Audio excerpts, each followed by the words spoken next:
Hey, good morning. That checking connection thing took a little bit longer than it normally does, so I was like, I was ready to go, and it wasn't coming on. Anyways, hi, good morning, good morning. It's 7 o'clock in the morning. It's 7:03. It's Saturday. I think it's Saturday.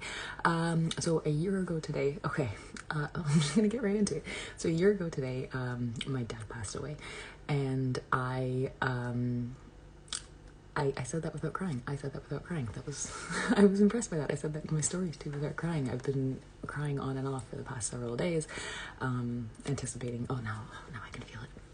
I think I'm talking about the past several days, but I was anticipating today, and so far so good. So far so good. But a year ago today. So number one, grief. If you're grieving, if you have grieved, if you are I don't know, going to grieve in the future, maybe you'll have some stuff come up. Just, it is what it is. It is what it is. It's different for everybody. And some people want to talk about it. Some people don't want to talk about it. Some people, I haven't talked to really anybody, but I'm just gonna say that, like, it is healthy to talk about it. It is healthy to explore your emotions, to explore the thoughts behind the emotions. There's gonna be a lot of stuff coming up. It's healthy if you have people to talk to, but for me, the flip side was just going inwards. I did a lot of meditation. A lot of stuff came up during meditation, but really just like grieving was a very personal thing for me. So anyways, that's not what we're going to talk about. Well, we're going to talk about it a little bit. We already have, but it is very personal, and it is whatever you need it to be. And anything that you feel or experience is totally normal, and it's all just meant to come up for you to heal. It's all meant to come up for you to heal. Everything comes up so you can heal. Heal. That's all it is. So grieving, whatever happens, it's normal, and it's all for you. So it's good. It's good. It's all for you, right? But your health, okay. See, now I'm going to start crying. But your health. So, my dad passed away. He did have a heart attack, in the hospital. He was in the hospital for complications from his health. He had diabetes, so he had a desk job. Outside of his desk job, he wasn't super active. He ate a lot of rich foods, a lot of people did. A lot of people still do.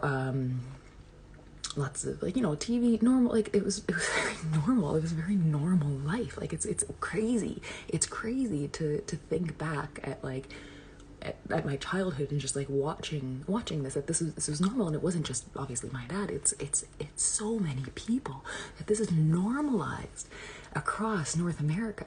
Not even across North America, but across the world. And in some countries have it way worse. I'd say that North America probably does. But living this type of life is just normal, right? But anyways, so he developed diabetes. It was either unmanaged or unchecked. There wasn't a lot of conversations about health in my family when I was growing up.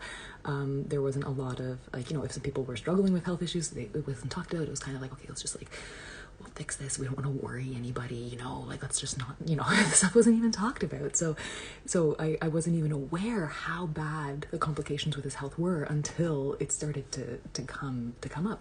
And that's what I kind of want to talk about with your health. That's what I want to talk about with your health, is sometimes you don't know. Sometimes you don't know how bad it is. You don't know what's happening. There's all this stuff churning on the inside. Your digestive system, your blood sugar, your heart, your liver, your kidneys, everything could be deteriorating, and you don't know it yet, because sometimes things need to really start to, I don't want to say fail, but fall apart on the inside before you see the physical symptoms on the outside. So I don't know how long it was unchecked for. I don't know if he knows how long it was unchecked for, but eventually these complications, right? And you think it's just a blood sugar thing, but that affects all your organs. It affects your body on the inside.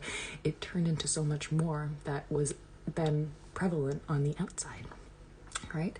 It ended up turning into, dialysis, kidney issues. You ended up having a lot of infections. You're more prone to infections. You don't heal properly. Your body can't heal properly. Lots of stuff kind of snowballed, right? It's snowballed.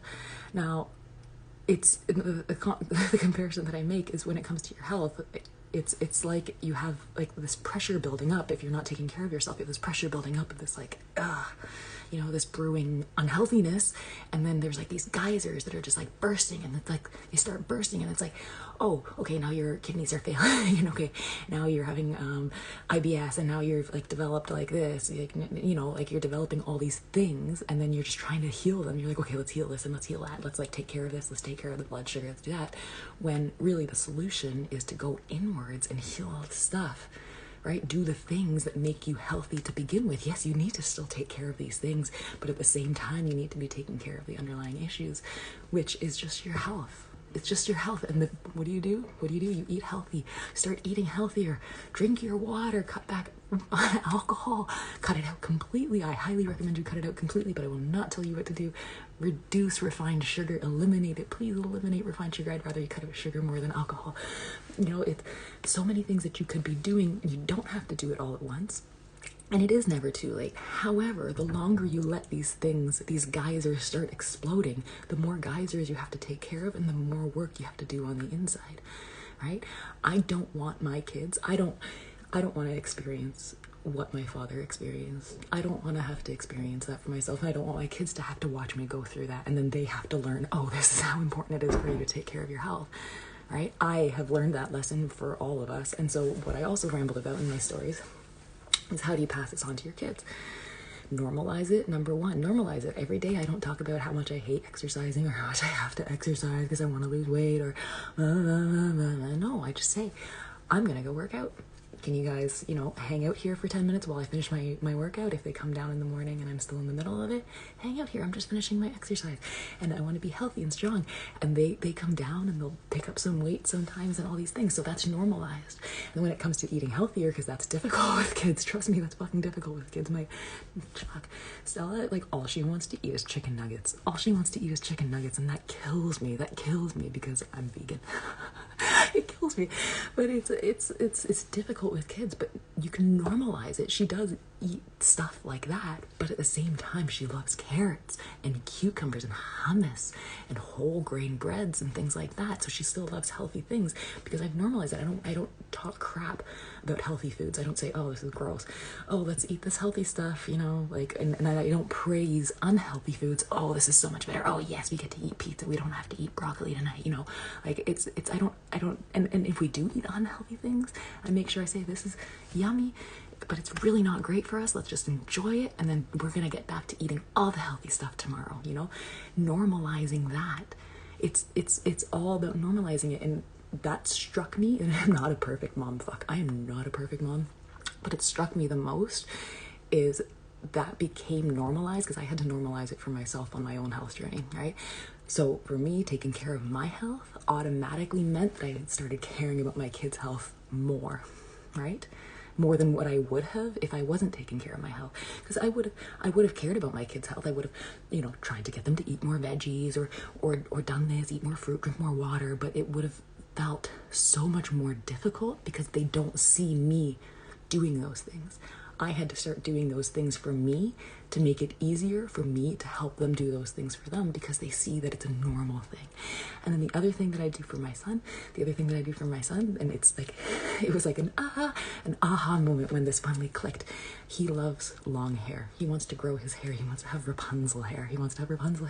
So I tell him, if you want your hair to grow, you want beautiful long hair that's luscious and soft, eat healthy, drink your water, eat your vegetables, eat your fruits, get those vitamins, get all that good stuff in your body. It's going to help your hair stay beautiful and grow and not break and be Rapunzel hair, right? So tie being healthy to something that they enjoy.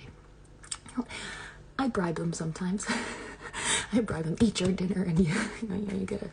Anyways, but it's not about bribery. That's what I'm trying to say. It's not about necessarily bribing them. It's about tying in the healthy habits and to how it benefits them. It's the same thing that you do for yourself, right? Tie the healthy habits and what you're trying to achieve with your health journey or your weight loss journey and how it actually benefits you. Does it suck to try to force yourself to eat healthy when you're used to eating all these yummy, unhealthy foods all the time? Absolutely, it does suck. But when you tie it into something that actually matters, that really matters, it becomes so much easier and it's worth it. And another thing, eating healthy doesn't have to suck. Eating healthy does not have to suck at all. It does not have to suck. It can be so yummy and so delicious. I have like this whole stack of healthy vegan recipes that are so fucking good. You wouldn't even know they were healthy, and you wouldn't even fucking care they were vegan. You'd be eating it and just wanting more and more and more of it. Right? I have this whole stack, and I'm going to start emailing them out. I'm going to start emailing them out because I want you guys to see that it doesn't have to suck. It doesn't have to suck. Everything can be really, really, really good. And if it does suck, if you're like, oh, I'm going to try this recipe, and you're like, this is disgusting, then don't eat it. Then don't fucking eat it. It's like, it's... Why do we force ourselves to eat things that we don't want to eat? Just find something else. And another thing, seasonings are your best friend. Just fucking load it up with seasonings. It's so good. Like I double the amount of seasoning I put in my rice because it's so yummy. It's so yummy. It's so good. It doesn't have to be bland and boring. Fuck. Don't force yourself to eat. Don't force yourself to eat shit. You don't force yourself to eat healthy shit either. Just eat the things that are super yummy. Find the recipes that you love. You love tacos? Awesome. Go online and Google healthy taco recipe. There you go. You're going to find so many healthy taco recipes. Healthy options, ways to make it healthier, ways to add more veggies in, maybe things that you didn't know that you could do. Yeah. There are options. There are options. Okay, this was a big one. Lots of randomness in here. Lots of randomness in here. It's 7:14. And I'm gonna go work out. I'm gonna go exercise. I'm gonna go dance. And I'm loving this dance program. It's so much fun. I can't dance. I cannot dance. I took ballet when I was a kid, for a few years. I did okay. Meh. Wasn't really like my thing. But other than that, I don't dance. I try. I can, like, it takes me a little bit of time, but I'm doing round 2 right now, and I'm so much better than the first time. I can dance. I've taught myself how to dance, and I'm exercising at the same time, and it's so much fun. The first round, though, I will warn anybody that wants to do something like this, if you're not a dancer, the first round, I didn't feel like I got a very good workout. I didn't feel like I got a very good workout because I wasn't able to do all the moves, and I was like still spending a lot of time trying to like figure it out. Like my brain body connection wasn't perfect.